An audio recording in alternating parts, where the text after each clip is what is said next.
Bem-vindos, investidores e investidoras interessados em saber se é melhor comprar ou alugar apartamento. Essa pergunta é clássica, né? Então, essa pergunta e outras 4 perguntas vão ser respondidas no quadro de hoje do Pergunte ao Sena. E caso tu seja novo por aqui, Pergunte ao Sena é o quadro onde vocês que me acompanham aqui no YouTube enviam as perguntas, tanto aqui pelo YouTube, as pessoas do meu Instagram também enviam perguntas e também as pessoas da minha lista de e-mail. E eu respondo aqui na cara, mesmo na cara dura, sempre com 100% de objetividade e principalmente 100% de independência. Sem mais delongas, vamos para a primeira pergunta, que é justamente se vale a pena comprar ou alugar um apartamento, o que é melhor? Então, antes de partir para a pergunta, eu preciso deixar claro que eu vou falar aqui do aspecto financeiro. Existem outras coisas, né, que podem interferir na decisão de comprar ou alugar um apartamento que não dizem respeito somente ao dinheiro, né? Por exemplo, se a pessoa vai ter filhos e acredita que quer criar os filhos em tal lugar, não quer correr o risco de ser transferido, né, de ter que devolver o imóvel porque o locador quer vender ou quer alugar para outra pessoa ou quer morar naquele imóvel, tá? Então, como eu falei, reforço aqui, o aspecto que eu vou falar é financeiro, tá bom? Então, desse aspecto, partindo que a gente está falando só de dinheiro aqui, do que é mais vantajoso para tu ficar mais rico e ter mais dinheiro, definitivamente, a não ser que tenham condições de mercados muito diferentes aí na região onde tu mora, mas, normalmente, alugar um imóvel custa para o inquilino em torno de 0,4%, 0,5% do valor total daquele imóvel. Então, digamos assim, um imóvel de R$500 mil, tu consegue alugar por R$2.500, beleza? Ou seja, se tu tivesse esses R$500 mil no bolso e pudesse comprar o imóvel, não valeria a pena, porque a gente, quando fala de finanças, a gente tem que sempre lembrar do custo de oportunidade. O que é o custo de oportunidade? Esses R$500 mil, né, que te fariam economizar os R$2.500 e te dariam uma valorização do imóvel também, né? Isso não pode ser desprezado, lógico, né? Se tu compra o imóvel, tu vai estar economizando os R$2.500 de aluguel, então tu pode considerar isso como um rendimento, mas tu também vai estar ganhando na valorização do imóvel, beleza? E a gente, como eu estou falando de custo de oportunidade, nada mais justo do que comparar essa base, né, de comprar ou alugar um imóvel com os fundos imobiliários. E aí, quando a gente fala em fundos imobiliários, a gente também tem a valorização dos imóveis, tá? Afinal, tu é como se fosse um sócio desse condomínio, que é o fundo de investimento que aplica em imóveis, por isso que o nome é FII, né? Fundo de Investimento Imobiliário. E hoje, tu consegue investir em imóveis de alto padrão, tá? Por preços vantajosos, ou seja, tu consegue investir em fundos que estão sendo vendidos abaixo do valor patrimonial do que os imóveis que tem lá dentro, tá? Isso acontece justamente porque a gente está passando por um período agora de Covid, inflação alta e tal, que os mercados, principalmente de renda variável, estão descontados, desvalorizados, tá bom? Então tu consegue comprar bons FIIs que pagam, em média, se tu montar uma carteira com FIIs aí de shoppings, galpões logísticos, lajes corporativas, né, prédios comerciais, tu consegue uma taxa de dividendo média por mês de 0,8%, ou seja, 0,3% que tu tá botando no teu bolso limpo. Lembrando que os dividendos dos fundos imobiliários caem mensalmente, isento de imposto de renda, direto na tua conta. Então, sob esse aspecto, já valeria a pena os fundos imobiliários. E, como eu falei, aí vai depender também se tu tem experiência, né? Se tu consegue investir em FIIs com segurança ou não. Mas existem também FIIs que não só pagam esses bons dividendos, como estão sendo vendidos com desconto. Ou seja, estão por um valor de mercado abaixo do que o valor patrimonial total dos imóveis que tem lá dentro. Ou seja, tem um ganho a ser esperado ali de longo prazo com a valorização dos imóveis e também com a valorização das cotas no mercado quando o cenário do mercado ficar mais favorável para imóveis, né? O mercado é sempre aquela coisa louca, sobe e desce. Alguns setores em alguns momentos vão estar para cima, alguns outros setores em outros momentos vão estar para baixo. O investidor inteligente é o que compra na baixa e vende na alta. E hoje o setor de imóveis, como a maioria das pessoas deve estar sabendo, está em baixa. Então tem um ganho aí que também existe, né, no mercado comum, digamos assim, na vida real, né? Claro que investir na bolsa também é investir na vida real, mas investir em imóveis físicos, digamos assim, também tem um ganho a ser levado aí, porque caso tu queira comprar um imóvel hoje, provavelmente vai ter pessoas vendendo imóveis por valores abaixo do que esses imóveis valiam há algum tempo atrás, justamente porque o setor imobiliário está passando por uma crise, está subvalorizado, beleza? Para quem investe por longo prazo, isso é uma oportunidade. Respondendo de forma direta do aspecto financeiro, em 99% dos casos, mais vale tu investir esse dinheiro em fundos imobiliários e viver de aluguel, porque tu vai ter um ganho aí de carrego de mais ou menos 0,3% relacionado aos dividendos,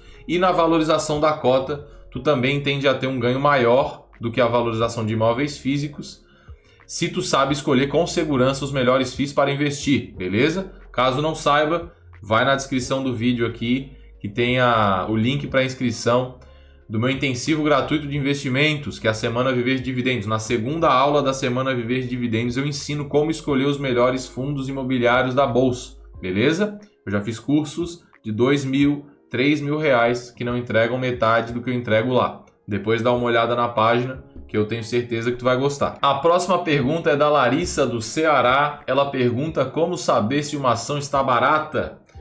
Larissa, a gente sabe se uma ação está barata, na verdade, por vários indicadores. Não tem como eu te explicar todos aqui em uma pergunta só, mas eu vou te dizer qual é o indicador mais importante. Esse indicador é o preço por lucro.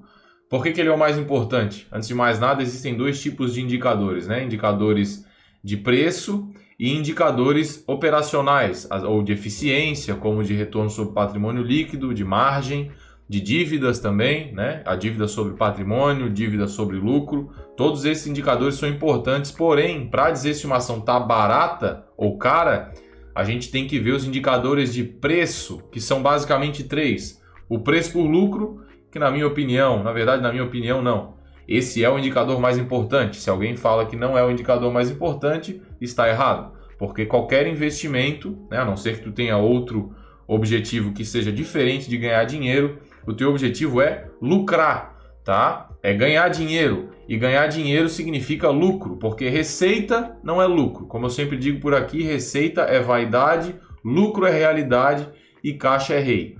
Tá bom? Então a gente tem que sempre olhar o lucro, mas como eu estava falando, são três indicadores de preço, basicamente.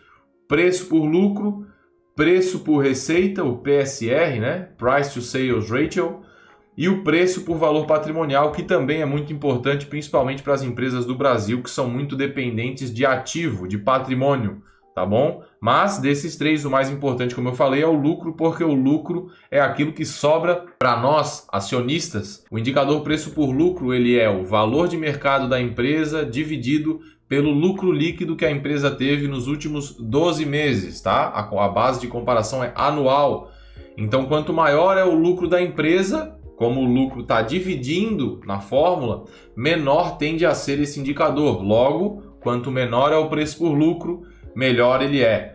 Tá? Dando um exemplo aqui, uma empresa que tem um preço por lucro de 5, como é o caso, por exemplo, do Banco do Brasil hoje, significa que o valor de mercado do Banco do Brasil, se o PL é 5, o valor de mercado é 5 vezes maior do que o lucro, o que significa que em 5 anos de mesmo lucro, a empresa vai dar de lucros o valor de mercado que ela apresenta hoje, tá bom? É um indicador bom. Invertendo o indicador preço por lucro, a gente também chega em outro indicador que eu acho muito bom, principalmente porque tu consegue comparar com taxas, que é a taxa de lucratividade, ou em inglês, Earnings Yield. No caso, um PL de 5 significa que a empresa tem uma taxa de lucratividade atual, tá? O lucro varia, o valor de mercado também varia, então a gente tem que analisar aquele indicador, né, que eu estou usando como exemplo aqui, o 5, indica que tem uma taxa de lucratividade de 20%. Se tu pega uma empresa com uma taxa de lucratividade de 20% e que ainda por cima tem perspectivas de aumento de lucro, é um bom negócio, entendeu? Por outro lado, se tu pega empresas com preço por lucro muito alto, significa que tem muito otimismo com o crescimento daquela empresa, por algum motivo. Alguns exemplos clássicos que aconteceram agora foi Banco Inter, Magazine Luiza, tá? Eles tinham preços por lucro muito altos, continuam muito altos, tá? Apesar de terem caído quase 90% aí, ainda continua bem alto esses indicadores, tá? Por exemplo, a Magazine Luiza tinha preço por lucro próximo de 500, hoje está abaixo de 100, mas mesmo assim ainda está acima de 80, se eu não me engano, né? A Magazine Luiza que está variando muito a cada dia que passa aí. Mas é justamente um exemplo clássico de uma empresa que estava cara demais quando comparada aos lucros. E quando uma empresa está cara demais, tem muito otimismo. Quando vem algumas notícias negativas, ninguém tem onde se segurar, beleza? Ao contrário de quando tem uma empresa que é lucrativa, principalmente se ela paga dividendos, tu consegue ver que tem valor naquela empresa. E aí isso torna muito mais fácil, por exemplo, para tu tomar a decisão de aumentar os teus aportes naquela empresa, ao contrário do que de entrar em pânico e vender, que é o que acontece com empresas que estão mais caras. Foi o que aconteceu com o Magazine Luiza, foi o que aconteceu com o Banco Inter. Quando não tem onde se segurar, não tem valor para se segurar, o pânico entra em ação e o que acontece é que a galera sai vendendo a rodo, né? Quando todo mundo está vendendo, oferta e demanda, a ação despenca. A terceira pergunta é da Jéssica, do Rio de Janeiro. Ela pede para eu indicar um FII de shopping. Jéssica, dá uma olhada no FII da 20 Partners, que negocia sob o ticker VISC11, tá bom?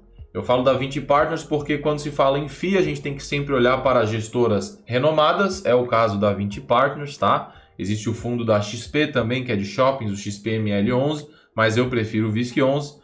No caso, o VISC11 investe em 19 shoppings de alto padrão, o que eu também valorizo. Acho que no longo prazo esses shoppings vão ser vencedores, não vão perder tanta clientela quanto se tem falado por aí, porque as pessoas vão no shopping não só para comprar. Não acredito que as pessoas vão no shopping, vai ser substituído pelo e-commerce, digamos assim. Tá bom? As pessoas vão no shopping porque é um ambiente seguro, porque tem lazer, tem cinema, aqui em Floripa tem festa dentro do shopping, tem praça de alimentação. Dá uma olhada nesse shopping, tá bom? Provavelmente se tu é do Rio de Janeiro aí, tu conhece algum shopping que tem dentro desse FII. Esse FII tem 4 shoppings no Rio de Janeiro, que eu me lembro agora tem o West Shopping e tem o Shopping Boulevard também do Rio de Janeiro, e tem mais outros 2.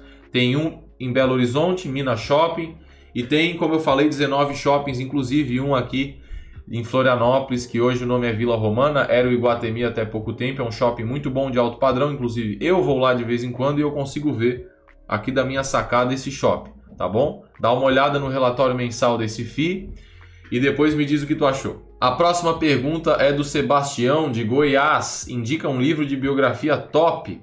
Eu ia indicar um só, mas eu gosto de vários livros de biografia. Decidi trazer aqui 3 livros.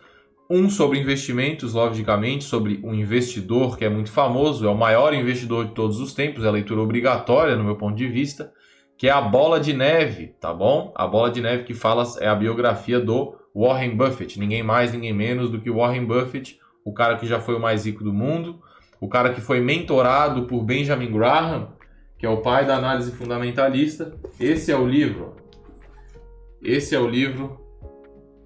que eu estou falando agora, que é a biografia do Buffett. Não tenha medo dessa grossura. E ele foi mentorado por esse cara aqui, que é o pai da análise fundamentalista, Benjamin Graham. O Warren Buffett trabalhou na gestora do Graham por algum tempo, até que depois ele abriu a própria holding, né, que hoje é uma holding, que é a Berkshire Hathaway, que é uma das empresas mais valiosas do mundo, e ele próprio já foi o homem mais rico, está sempre ali no top 10 mais ricos do mundo, beleza? Então, caso queira sobre investimentos, Bola de Neve, mas eu também vou dar outras 2 dicas aqui, uma sobre um cara que, no meu ponto de vista, é um empreendedor e um cara de uma disciplina absurda, que é o Arnold Schwarzenegger. O nome do livro é Total Recall, tá bom? Um cara que nasceu numa cidadezinha minúscula da Áustria, virou, né, um gerente grande de uma rede de academias da Europa. Isso por si só já é um fato muito, muito louco, digamos assim, né? Um cara muito ousado, no mínimo. Depois disso, foi para a Califórnia, né? Ele saiu da Áustria, foi para a capital da Áustria, depois foi para Berlim. Depois disso, foi para a Califórnia, onde virou um ator muito famoso, provavelmente é de onde vocês conhecem ele, né? De Hollywood. Trabalhou com imóveis também na Califórnia antes de se tornar ator. Ganhou o Globo de Ouro como ator. Ganhou o Miss Olímpia 5 vezes, se eu não me engano, né? Que é o campeonato dos fisiculturistas lá do mundo, como se fosse o Miss Universo, né? Ele ganhou o Mr. Olímpia, né? Não o Miss Olímpia. E depois disso, ainda foi governador da Califórnia. O cara não é fraco, com certeza a gente tem muito a aprender com ele, então eu recomendo o livro dele aqui, assim como o de um brasileiro, um esportista brasileiro que é um ídolo pessoal meu, que é o Gustavo Kuerten, Guga, tá? Eu já li também o livro do Roger Federer, e aí tem uma coisa que, lógico, eu não quero comparar quem é melhor, Guga ou Roger Federer, mas eu tenho uma coisa para dizer, que é muito mais difícil ser o Guga do que o Roger Federer. Porque o Roger Federer, com 15 anos, já estava na Federação da Suíça, um país riquíssimo que investe pesado em tênis, então ele já tinha massagista, nutricionista. Por outro lado, o Guga foi na raça, tá? Foi criado aqui em Florianópolis, jogava na Astel aqui, né, no LIC, todo mundo conhecia ele, com condições, no mínimo, né, comparado principalmente ao dos tenistas europeus aí, de países envolvidos em condições precárias, digamos assim, não tinha massagista, ele ganhou o primeiro Roland Garros comendo macarrão e tomando Coca-Cola, então por aí tu já tira.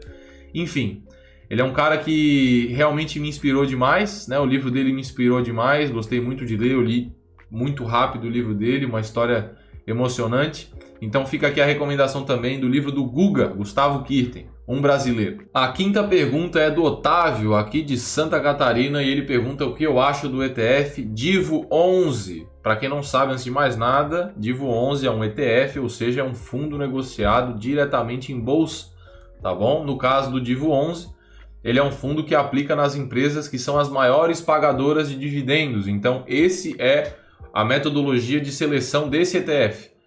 O BOVA 11, por exemplo, que eu inclusive falei em outro quadro aqui do Pergunte ao Sena, é um ETF também, fundo negociado em bolsa, que investe em um fundo de índice, ou seja, um fundo que replica o Ibovespa. No caso, o Ibovespa seleciona suas ações com base em liquidez, que é volume de negócio, volume de transação, e valor de mercado, que é o tamanho das empresas. Entre o Divo 11, que replica o IDIV, né, que é o índice de dividendos aqui no Brasil, e o Ibovespa, eu prefiro aplicar em Divo 11 porque, no meu ponto de vista, apesar de o dividendo por si só não significa nada, né, ou quase nada, ele significa mais, por mais pouco que seja, ele significa mais do que simplesmente valor de mercado ou volume de negócio, tá bom? Simplesmente porque o fato da empresa pagar dividendos tende a significar que a empresa dá lucro, que a empresa gera caixa. Então, entre esses dois indicadores que eu posso selecionar, eu iria para o Divo 11, beleza? Mas como eu sempre falo aqui, quem sabe investir com segurança em renda variável, quem sabe aproveitar esse mercado da melhor forma, faz a sua própria carteira. Escolhe as empresas com base não só em dividendos, não só em valor de mercado, mas em lucro, em geração de caixa, em gestão de dívida, em governança, em margem, em estudo de setor e várias outras coisas da análise fundamentalista que nos ajudam a escolher as melhores e mais seguras empresas da bolsa, beleza? Mas, inclusive eu vou pedir para o editor deixar na tela aí o gráfico do resultado do Divo 11 contra o Ibov, né? O dividendos, o índice de dividendos contra o índice Ibovespa, que no longo prazo, como eu falei, por causa dos dividendos significarem alguma coisa a mais, né, de um ponto positivo da empresa, é muito mais positivo uma empresa pagar dividendos do que por si só o valor de mercado dela, talvez por isso o resultado do índice de dividendos tenha sido melhor do que o do Ibovespa nos últimos tempos, beleza? Então tá na tela aí o gráfico para vocês, mas como eu falei, o melhor mesmo é aprender a investir com segurança, com independência,